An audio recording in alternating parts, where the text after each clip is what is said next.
Pileggi Technical Services, your computers and electronics concierge service. Welcome back. Well, as you can probably guess by the title of this video, we're going to be replacing the fixture inside of the Chanel sign with a LED strip. Now, this is a very old fixture.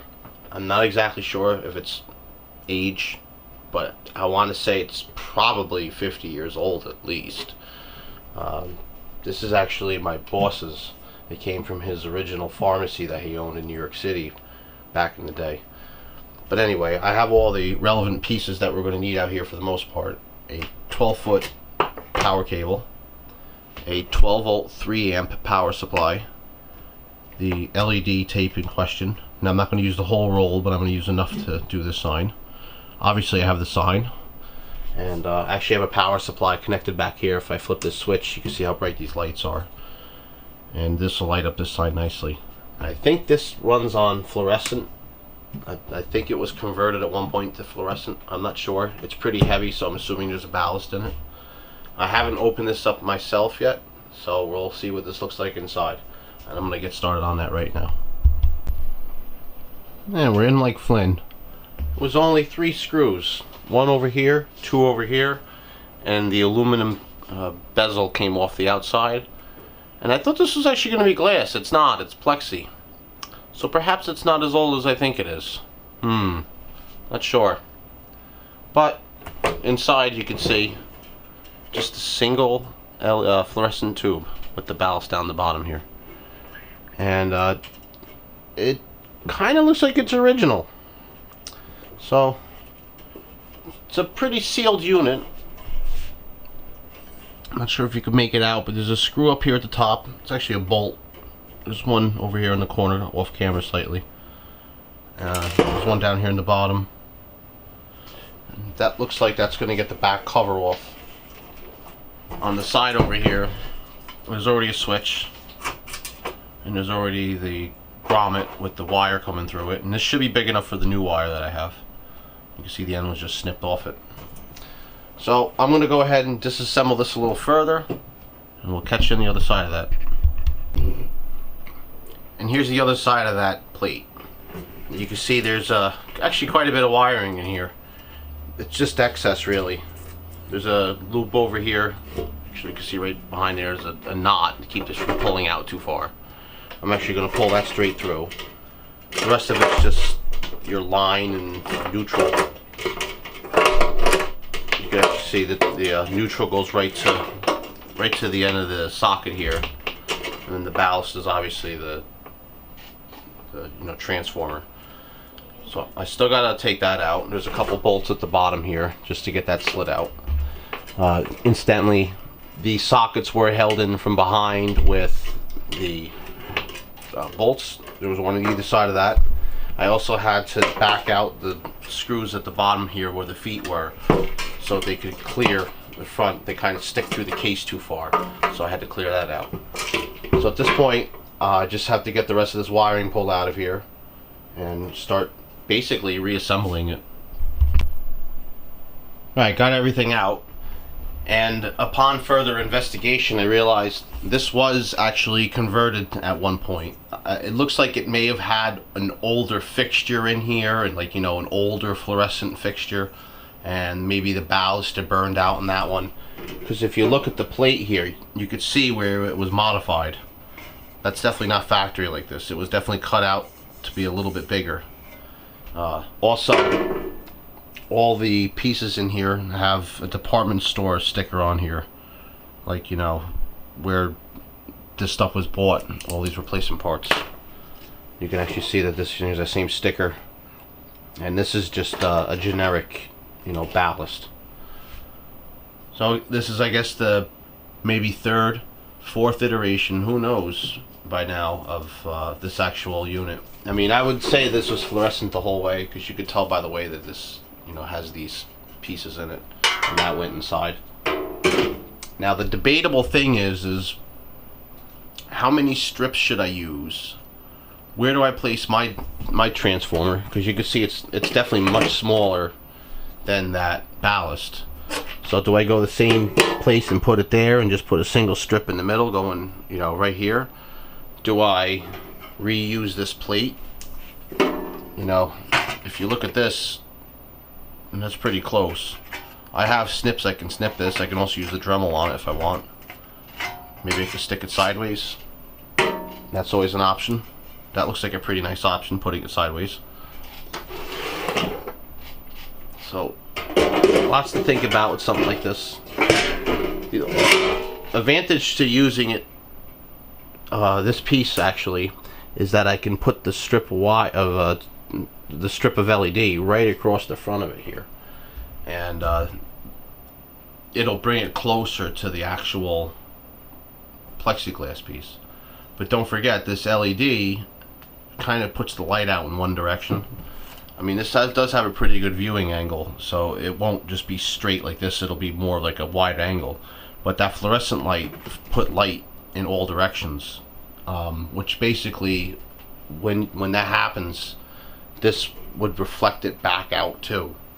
And the source of light is a little bit different. So I'm going to experiment with this a little bit. Basically, probably best thing to do would be just to cut some of this to fit, because it looks like I'm going to get just about that much. But like I said, a double row might not hurt.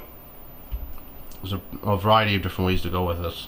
So far, any of the fixtures that I've done a single row with this in place of a bulb, a singular bulb. Or if it's a circular bulb, I've done the same thing in a grid to kind of replicate the same effect.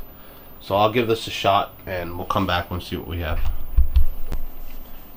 And here we have the sign lit with just a single strip of LED tape. Now mind you, this isn't standard LED tape. This is a double row tape, meaning that there are actually 6 LEDs per segment instead of the normal 3 that you get. So that does make a difference. But you can see that's a pretty bright little box there. I just ran some alligator clips to my power supply off camera, and just put a couple pieces of double stick tape just on the corners and in the middle of that, just to hold it to the board, just to see how it's going to look. And I'm pretty happy with that. If I kill my room light and my desk lamp here, you can see that's pretty nice. What you might not pick up on camera, and I might not have the right angle here to do that, but you kind of get the dot effect. You see the individual dots. And normally that's not such a big problem, but this is actually paint, believe it or not, that's on here. It's actually a couple layers of paint, it looks like. It looks like they did the black first and then they painted white on top of it. And you can see the streaks a little bit through the dots. So one of the ideas I came up with was maybe taking a piece of paper like this and just kind of making a diffuser. In practice, that'll help diffuse the dots a little bit, but it will also diminish some of the light. So I have to come up with some kind of a good way to do that. Maybe, you know, this is just a little too close. I have to actually get it closer to the light itself. Or maybe not. Maybe we'll just leave it as is. Either way, I'm going to try to leave the outside of the case as stock as possible. I don't want this to be too much different than how it should look, because it's a kind of antique piece, you know. I kind of want to keep it looking that way, with the modern flair on the inside and the antique look on the outside. Also, I have decided that I am going to mount that right there, just like that, on its side. In fact, I might even mount it right to this plate, which that'd be great if I could do that. If not, I'm going to have to mount it to the actual case itself, not a big deal. If I do mount it to the case, I have to modify the plate and just cut the stuff out that's underneath this so it mounts a little prettier. But that's going to sit like this. I'll route all the wires behind it. And, yeah. It's going to go together nicely, I think. Alright, got the holes drilled for the power supply, and this is also riveted in. Ended up using just 2 rivets. I've used this power supply before. In fact, this is actually a replica of a prior project that I've done, which I'll have a link to in the description below. But the thing about this one is I'm only using a single strip of LED, so this 3 amp power supply is a little overkill. In fact, the prior project I used a lot more of this stuff, and I used the same exact transformer, and it was actually a little overkill in that situation too. It was actually almost an amp over what was needed. This is almost 2 amps, maybe more over than what's needed. But that's okay, because there's a possibility I could use this to power, let's say, another sign. There's another one in the store that says pharmacy that's similar to this. There's a good possibility I could put them together and you know, just put an actual power output on this to power a second unit, which would be pretty neat. Or just get another power cord and another transformer and do that one too. It's really not a transformer, this is a switching power supply. So to call it a transformer wouldn't be 100% correct. But at any rate, what I just did now was I cut the end of this IEC connector off. And now I'm trimming these wires, and I'm going to solder this so this, you know, stranded wire doesn't fall apart. That solder connection is going to be nice, and then I'm just going to bring this directly in here and connect it to this and run the wire along the back. Now what I am going to do before I tuck this all together is I'm going to strip back a small section over here in the very corner and actually connect this switch directly to the hotline. And then that way it minimizes the amount of wiring you need to do inside this cabinet on the AC side. And I'll show you what that looks like in just a moment. Now on the AC side of things, we have everything wired. You can see the line, neutral, and ground wires right here. What I basically did was cut the shielding back here, the actual insulation, and I just pulled it off the whole wire. It was easier to do that than to have a little section just to connect the switch, which is over here in the corner. That's the only thing that gets connected to the switch is the hotline. The neutral and the ground go directly to the actual power supply. I don't have my wire ties on me, but I'm going to do that before I button this up. But that's actually all for the actual AC side of this. The DC side is just going to be a short set of leads. They're going to connect here and come around to the front plate and come out the front. Alright, I went ahead and twisted up the AC wires. That's something I like to do usually with the low voltage DC. And they're like this inside of most extension cords anyway, so why not? That way I'll keep it a lot neater in there. And what I went ahead and did was I mounted the LED tape onto here with the double stick tape. And where the socket came through for the fluorescent light, I went ahead and put the pads right over that, and then the wires are mounted from behind. So you don't even see the wires from the front, which is nice. I mean, you're not going to see it inside this unit anyway, but that's just one of those things that makes it look really nice. So this actually looks like it's a whole completed part.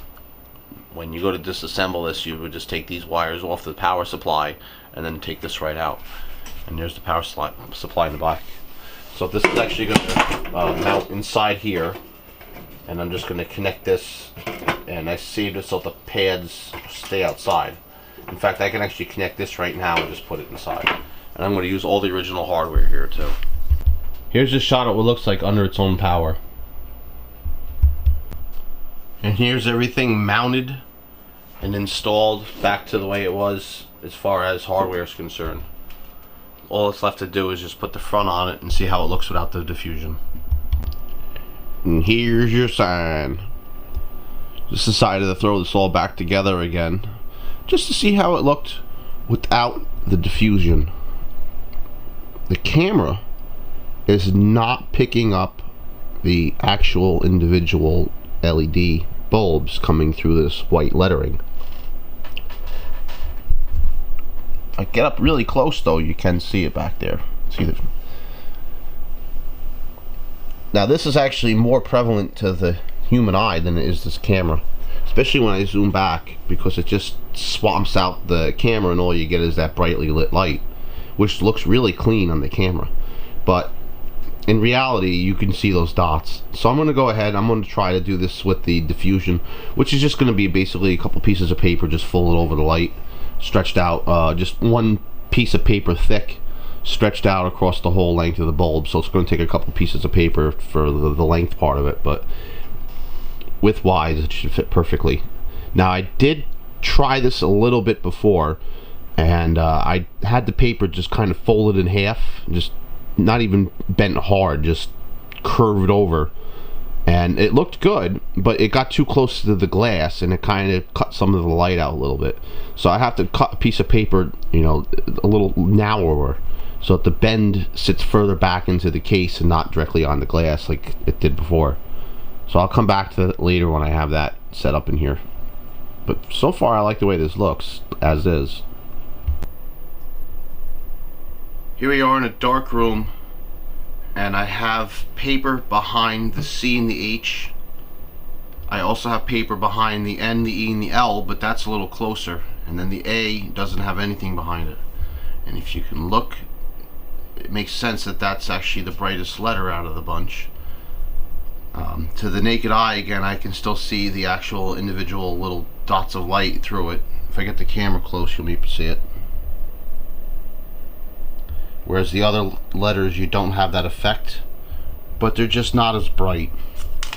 So while the diffusing does look nicer in a sense, I think personally I like it better without the diffusion, because that's a nice bright letter that stands out much nicer too. And yeah, I much like that. I much rather prefer having that without the diffusion. So I'm gonna go ahead and open this up, take that paper back out. I'm gonna hit some of these areas where the light's leaking through where it shouldn't with the black pen, just to cover them up. And I'm gonna call this project done. And at that, thanks for watching, and stay tuned for the next one.